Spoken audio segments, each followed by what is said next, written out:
collapse in the corner.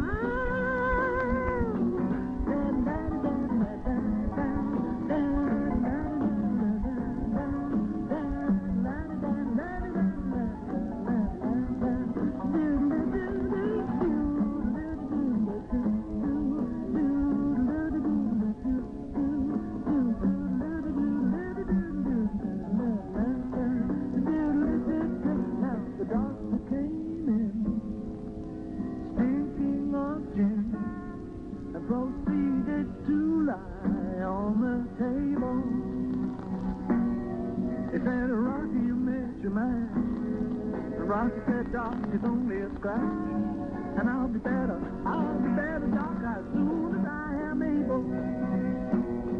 And now Rocky Raccoon, he fell back in his room, only to find Gideon 5-0. Gideon checked out, and he elected, no doubt, to help with good Rocky's revival. Oh, yeah, yeah.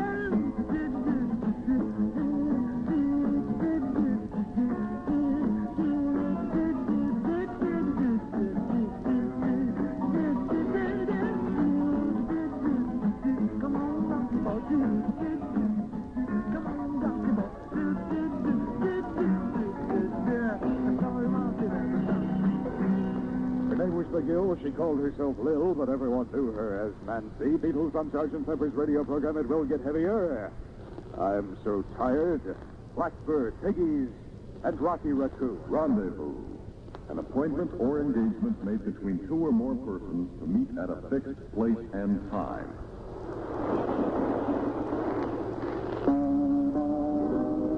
This side of home, there's no better place for a rendezvous than the lush, lovely, and lighthearted land of Aloha. Chances are an R&R rendezvous in Hawaii is less expensive than you might think. Your wife, mother, and father, or both can fly to the islands on one of the daily jet clipper flights at a greatly reduced fare.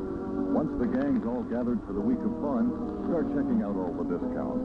Local merchants offer discounts from 10 to 50% to island visitors.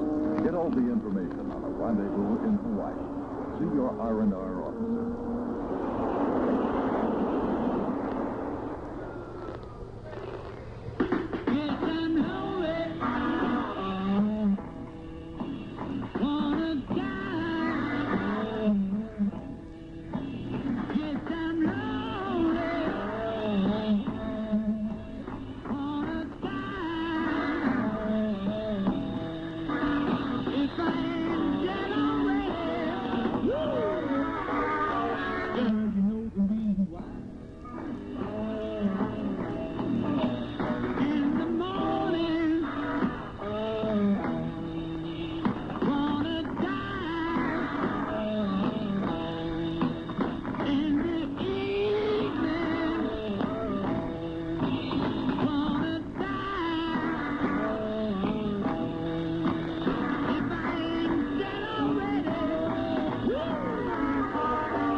I'm gonna die. Sergeant Pepper's Reach Out radio program, reaching out for what I'm reaching out for.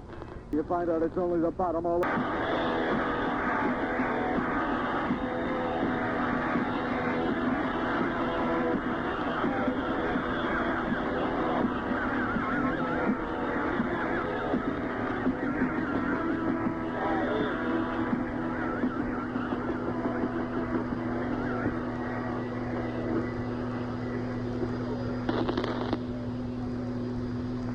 Ready.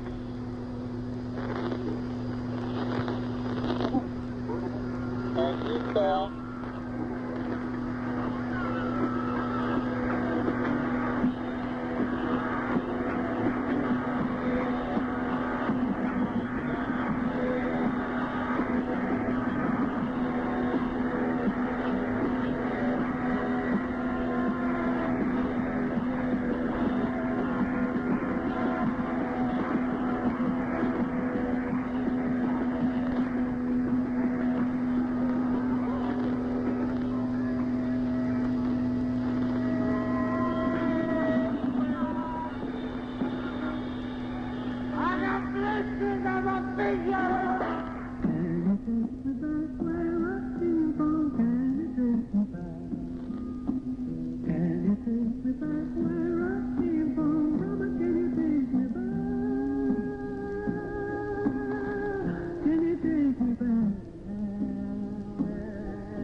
Skelter, Revolution number 9. Until next Sunday night at 8:05, Sergeant Pepper says good night.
Armed Forces Vietnam Network.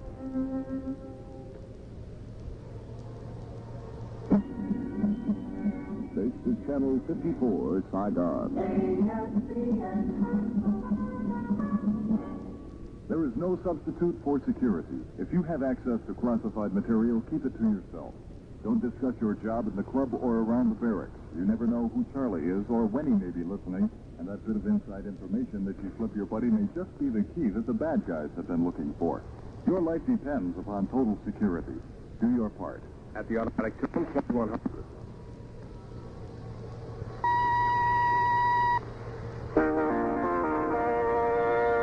Good evening, everyone. I'm Army Specialist Bob Lawrence with 5 minutes of news compiled from Commercial, the military news agency. The chairman of the House Armed Services Committee, Mendel Rivers, said today the war in Vietnam could be ended within 4 weeks if it were left in the hands of the military. He warned the American public will not tolerate much longer.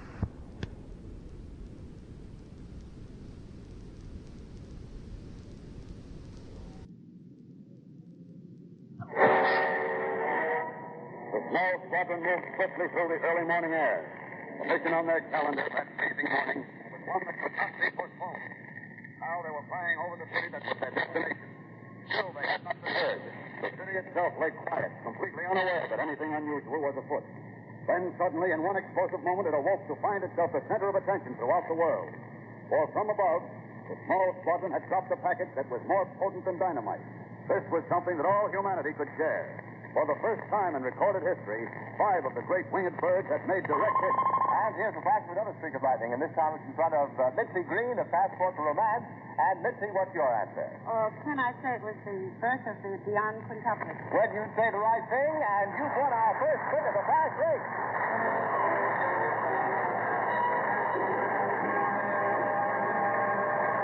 Mitzi Green, you just got a lot of fun on Channel 5 cows. Trick of the Flashcast is recalling that exciting moment when people all over the world sat up and took notice of the birth of the Beyond Quintuplet. And, of course, it was in Callander, Ontario, that the twins were born. Well, Mitzi Green, you seem to know a great deal about these 5 little girls. Excuse me, would you like to have 5 daughters, Mitzi? All at one time? Well, Mitzi, they do say that Mrs. Beyond's achievement was quite remarkable.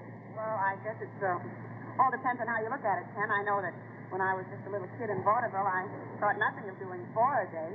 Well, Mitzi, now that you've grown up, you're still one of our favorites. So it was you who actually tripped to the flash.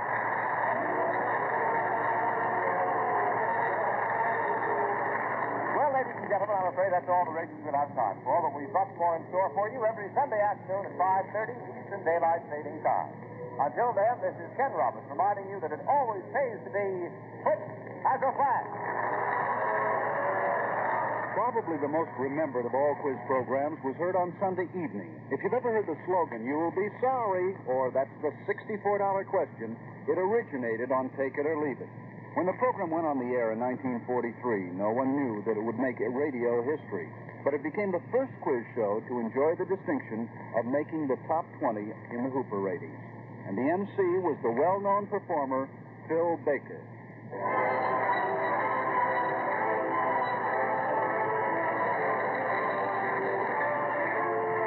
This is Phil Baker, ladies and gentlemen, following through with Take It or Leave It. And here's our next contestant coming up to the microphone. Coming up is right. Who is Seaman Milton Slater of the United States Maritime Service. Well, sailor, glad to have you with us. Thanks. Welcome to Take It or Leave It. Seaman Slater, tell me, are you married? Didn't catch me yet. No one's catch me. No one caught you yet, eh? No, sir. Sailor, you're just asking for it. Tell me, how do you like the Merchant Marine? I like it okay. All during the war, I saw sailors come into New York with big, bushy beards. Did you raise a beard? Well, once I let my beard grow for about 6 weeks. 6 weeks? Was it becoming? Well, it was always becoming, but it never became. Never became.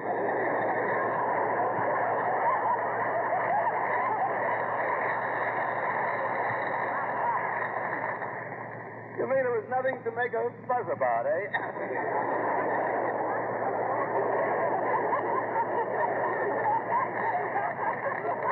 you'll be sorry. Well, Sailor, if you win the $64 tonight, what are you going to do with the money? With the money? Well, I'm going to go see the art museum. Art museum. A little closer, please. Yeah. What else are you going to do? Well, I'm going to take a bus ride. A bus ride. That's nice. And then? Well, I want to go up and see the botanical garden. Botanical garden? Oh, you're going to have fun, brother. And then what are you going to do? Oh, I might visit Grant's tomb. Grant's tomb? Look, son, the museums and Grant's tomb and all that stuff is okay, but what about the girl? Not for me. You mean to tell me you don't want to get married? Oh, I just got out of one wall. Why should I get in another one?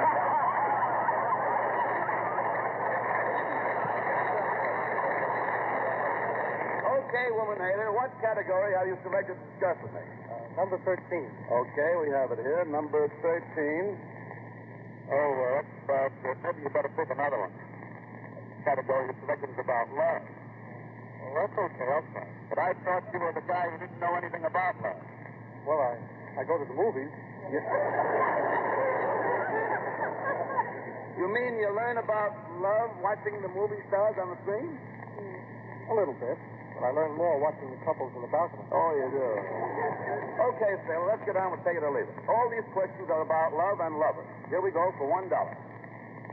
What are the primary cardiographic reactions to the vascular motor system of a young sailor resulting from osculation with an attractive female? That's fine. You have a buck. Would you like to try for $2? All right, here we go for $2. Who is the most romantic character in fiction? I'll accept any name but yours. I guess that's Romeo. Romeo is correct. You get $1, sir. You get $2. Okay? Shall we go on? Well, no use stopping here. Okay, Stella, for $4. What great lover besides Jimmy Durante was blessed with a big schnozola? What's that, Huh? No help. What? Cyrano. Cyrano de Bergerac. That's correct. All right, you can take it and quit or go on parade. What do you say? Keep going. All right, here we go for 8. What man was so bashful he had to ask his best friend to propose for him? Come on, speak for yourself, John Slater. Oh, Captain Miles Sanders. Captain Miles Sanders, yes, sirree. That is correct. You have $16 coming. Would you like to try for 16 rather? You have 8 coming. Well, sure.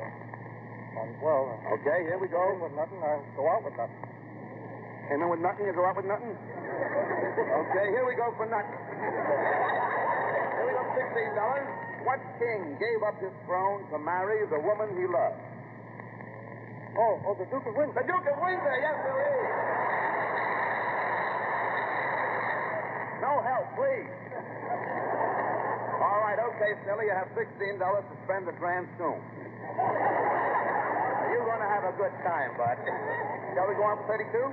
Want to try for 32? What do you think you ought to do? All right, here we go for $32. What people in the world express affection by rubbing noses instead of kissing?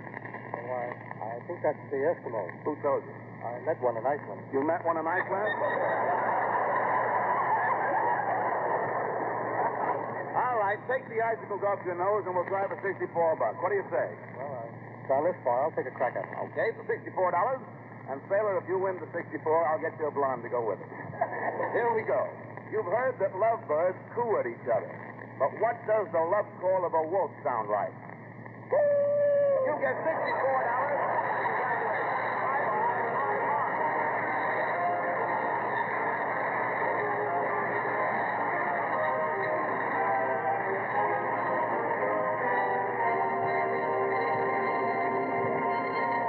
Dramatic programs reflected the time, such as the FBI in Peace and War.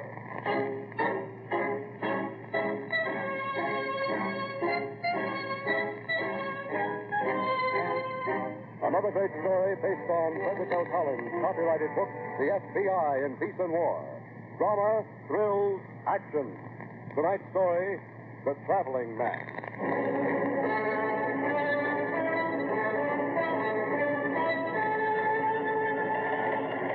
To the director, FBI, Washington, Confidential. Stolen Buick sedan, motor number 126027, recovered on used car lot, Miami, Florida. Vehicle originally registered in New York City, third recovered to date, confirming theory New York to Miami theft ring. We'll continue tracing this vehicle and others with Agent Shepard. Signage Reynolds through Miami field office. Radio detectives became sharper and brighter, and they all had an expense account. Even Johnny Dollar would list every last nickel he spent. Expense account item 4, 5 cents, phone call. Police headquarters. Give me missing person. Any particular one? Don't be a wise guy. Lieutenant Fisher. Yes, sir. Lieutenant Fisher. Oh, Fisher, this is Johnny Dollar. Well, hello, Dollar. What did you lose? Practically everybody. Let's start with a girl. Theodora Buck. You mean you lost your girl? Why didn't you call Dorothy Dix? Don't waste time being clever. Just check your report, will you? Hold on. Buddington, Bumpus, Byers. Nope, nothing on it, Dollar. Okay, well, try this one. Brooks, Milford III. Bullseye. Brooks, Milford III. He hasn't been reported missing, and we haven't found him yet. But, we think we know where he is. Oh, this kind of a question I always hate to ask. Where? The Hudson River. At 11:15 tonight, his top coat, complete with identification, was found taking a ride on the 125th Street ferry. Anything else? Nothing much. Package of matches was found under the coat, monogrammed. You don't happen to know anybody whose initials are H.H., do you? H.H.? Well, it's always hard tight. Thanks, Fisher. I'll check back with you later. I'll be here. Bill Foreman, as the Whistler, enjoyed great popularity during the golden days of radio.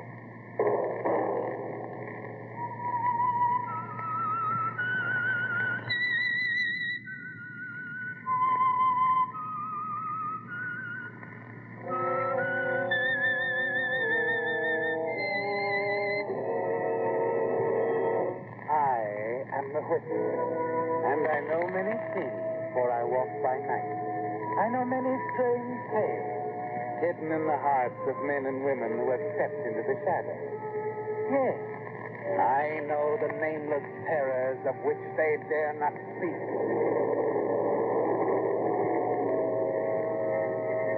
Yes, it's the first in a new series of strange tales by The Whistler. Long the West's most popular mystery and the CBS favorite of last summer, The Whistler now brings his unusual stories of conflict and emotion to coast-to-coast audiences each Wednesday evening at this same time. Tonight, The Whistler's story, A Woman's Privilege.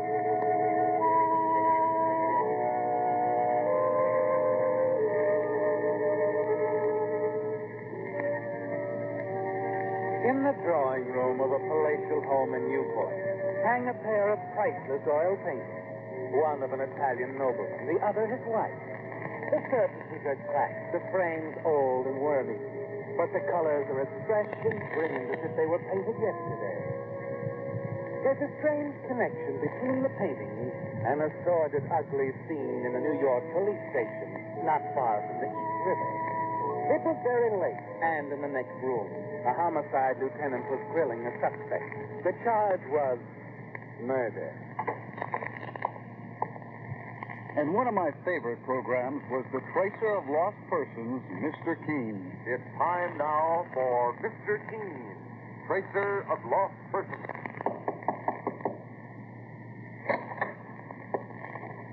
Miss Carson, my name is Keene, and this is my partner, Mike Spence. We're investigating the murder of Donald Travers, your niece's husband. We were asked to take the case by Jane Travers, your niece. And may we come in?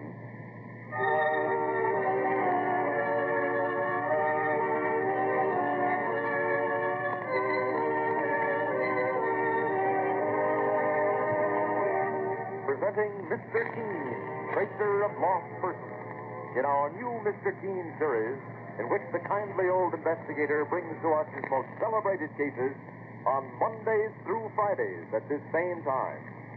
Tonight, the Shrieking Prisoner murder case.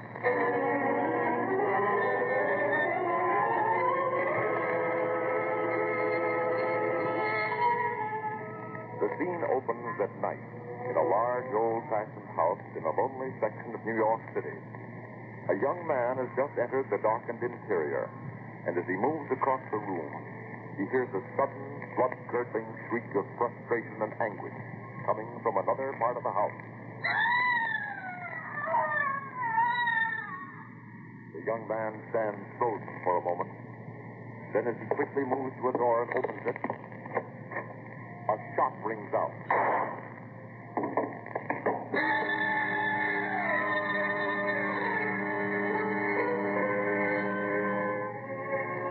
A moment later, a murderer peers down with grim satisfaction at the figure on the floor.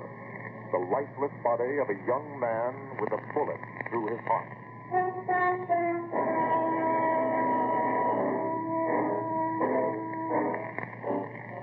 And now, Mr. Keene, the famous investigator, and his partner, Mike Clancy, are looking into the murder. The scene of the crime is a home owned by two weird sisters, Martha and Amy Carson. And the murdered man is their niece's young husband. Why has he been murdered? Mr. Keene is first attempting to find the source of the frightful shrieking which has been heard in the house. But he and Mike are being blocked by Martha Carson and Luther Prague, her burly handyman, who has entered the room with an axe in his hand.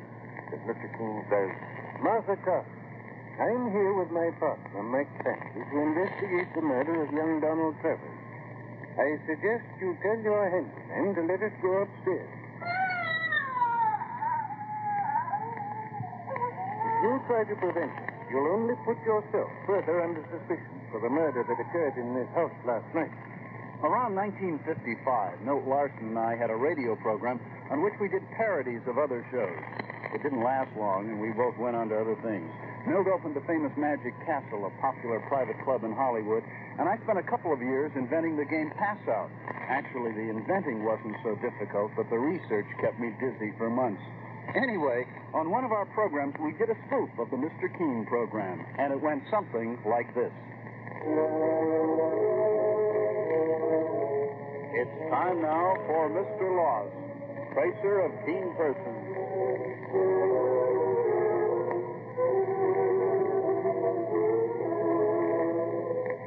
As our story opens, we find Mr. Lost and his partner, Mike Clancy, in Mr. Lost's study. Mike speaks. Well, boss, Mr. Lost, tracer of keen persons, we certainly took care of those hoodlums. Tom Hago, the leader of the gang, and his henchmen Edward Metcalf, Rudy Norris, Rex Sims, Jack Freed, Joe Creda, Charles Grove, Ralph Marvin, Paul Antonio, and William Carlin. Good night, my partner. Don't forget Harry Klein, beloved friend of Tom Hago, as the leader of the gang. Right, boss. But how about the murdered girl, Mary Hepperman, and her mother, Alice Wilson, and her father, Alfred Hicks? I'm sure they'll get along all right. After Mary Hepperman's funeral of the murdered girl, Alfred Hicks and Alice Wilson, her mother and father, went to live with Fred and Barbara Padd, their friends that lived just 2 1/2 blocks down the street. And is it true, boss, that Stan Lee, the paper boy who found Mary Hepperman's body, the murdered girl, is being sent through college by R.B. Stanley, the grandfather of the murdered girl? Yes, Mike Clancy, my true and trusted partner. That's true. Well, Mr. Lost, tracer of keen persons, sir, I guess that brings the case of the murdered girl, Mary Hepperman, to a close. Yes, it does, Michael Clancy. And now, I suggest it's time to open a new case. All right, Mr. Lost, sir.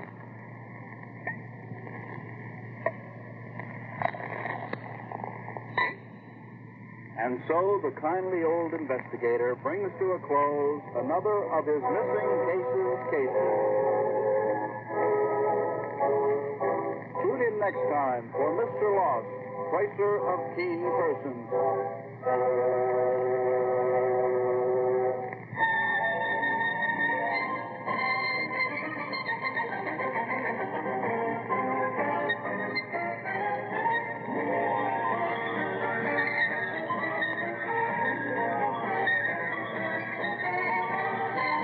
Well, that wraps up another edition of the Golden Days of Radio. I hope you've enjoyed the past half hour. And here's a thought to remember. All military personnel are encouraged to use their authorized leave to the maximum extent possible. Railroads, air, and bus lines offer reduced fares for military leave travel. But make sure you know in advance all the requirements and necessary forms or papers to obtain both your leave and the reduced travel rates. This is Frank Brzee in Hollywood, California, inviting you to join me next time for more great moments from radio programs of the past.